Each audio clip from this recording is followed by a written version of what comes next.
Having a job that you love is amazing. You have great coworkers, you even get along with your boss. You feel passionate about the job, and there's even opportunities for promotion, and you see the career path laid out in front of you. Having a partner that you love is also amazing.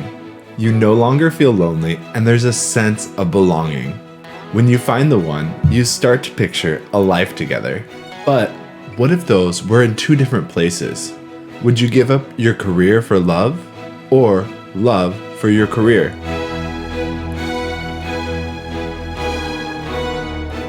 Hi, I'm Brandon. And I'm Mariko. One of the hardest choices we had to make was between career, love, and family. The first time we had to make a choice was when we decided to do a long-distance relationship. We met in a non-profit organization, so we weren't making money while we were in it, but we also didn't have to pay to be together and be in the same place. And when we left the group, we each went back to our hometown.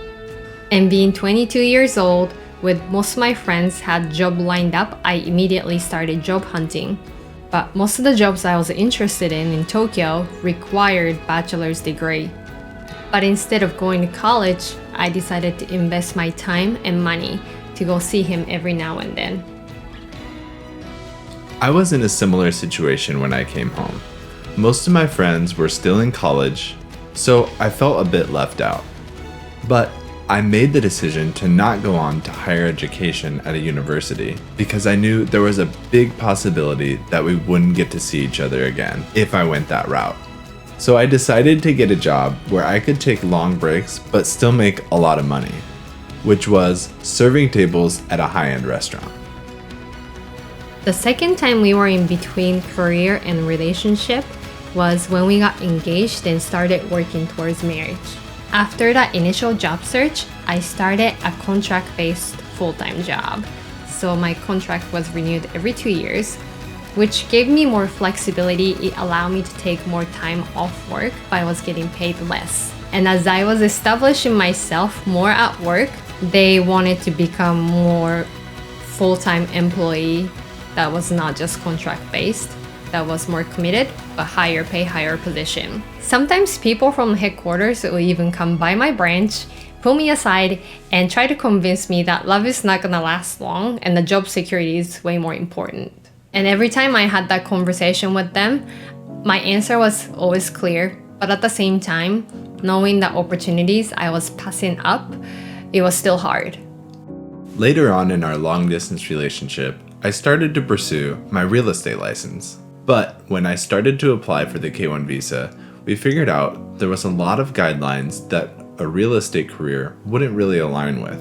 Especially early on, establishing myself, not having health insurance, and not having a proven track record of income for the government to look at.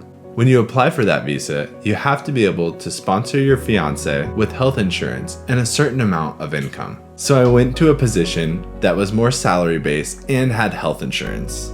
The third time we had to make a choice between the job and the relationship was when we got married and started the family. In second year of marriage, I had to go get surgery and I was pretty drained and unwell, both physically and mentally for a while. To be honest with you, I barely remember what happened or how I was. During that time, I think I was that depressed. And I left the full-time position I was at and switched to a part-time job to take care of my well-being so that I can be more available as a partner also. And in the next couple of years, when we had kids, I decided to be a part-time employee so I can spend more time at home as a parent.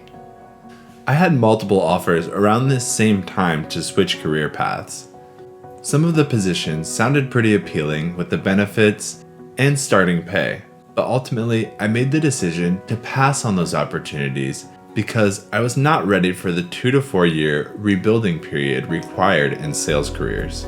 Also, with these positions, there was quite a bit of travel required, and I did not want to be away from my family. I wanted to be able to come home to my wife and kids every night. So when deciding whether to give up on career or love, you need to think about who you are giving up these for. Is it for you? Is it for your partner? Or is it the societal pressure? This is a big issue because if you are sacrificing for the benefit of someone else, you will eventually build resentment. If you have resentment toward your partner, it creates tension between the two of you and it will lead to arguments, or sometimes even turns into hatred. Resentment makes you live in shoulda, coulda, woulda and puts you in victim mindset. What's best for you is not what's best for everyone else. It's important to define that for yourself. Remember, the choice isn't about having a successful career, a relationship, or a family. It's about what will make you happy in your long life. Making a choice is sometimes a daunting task, so think of these as opportunities to get to know yourself better. By knowing what you want, what makes you happy, and what you value, you can manifest life and direct it towards how you want to live. Plus, the beauty of life is you can make changes and you can do it all over again. If something is not working for you, make another choice and adjust. Trust in the process and trust yourself. Thank you for watching today's video. If you enjoyed it, kindly consider giving it a thumbs up, leaving a comment, subscribing to our channel, and hitting that notification bell so you won't miss any of our future content.